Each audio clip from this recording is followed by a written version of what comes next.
Gandhinagar helipad centre ખાતે આગામી 18થી 20 September દરમિયાન એગ્રી એશિયા અને ડીએલપી એશિયા 2025નો ભવ્ય એક્સપો યોજાશે, જે અંતર્ગત અમદાવાદ શહેરમાં એએમએ ખાતે ઇફકો અને ગુજકો માસોલના અધ્યક્ષ દિલીપ સંઘાણીની અધ્યક્ષતામાં પ્રી ઇવેન્ટ યોજવામાં આવી હતી. આ એક્સપોથી રાજ્યના ખેડૂતોને કૃષિ, ડેરી, પશુપાલન જેવા અનેકવિધ ક્ષેત્રોમાં અત્યાધુનિક માહિતી મળશે. સાથે જ આ એક્સપો પ્રથમવાર વિશિષ્ટ પોલ્ટ્રી પેવેલિયનનું આયોજન કરવામાં આવ્યું છે, જેમાં ખેડૂતોને નવીન ટેકનોલોજી, આધુનિક ખેતી પદ્ધતિઓ અને સ્ટાર્ટઅપ ઇનોવેશન સુધીની જાણકારી મળી રહેશે.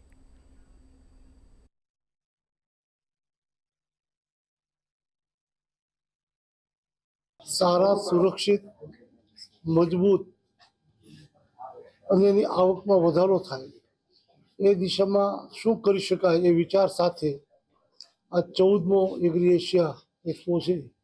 આ ખાલી પ્રદર્શન નથી, ત્યાં પ્રેક્ટિકલ કૃષિ ક્ષેત્રના વિવિધ ક્ષેત્રના મશીનરી એના માર્ગદર્શનના જે કાર્યક્રમો ચાલે છે એનાથી ખૂબ મોટો ફાયદો થાય છે. લગભગ 1.25 લાખ કરતાં વધારે ખેડૂતો આ પ્રદર્શનમાં 3 દિવસ દરમિયાન ગુજરાત નહીં પણ ભારતભરમાંથી આવી રહ્યા છે.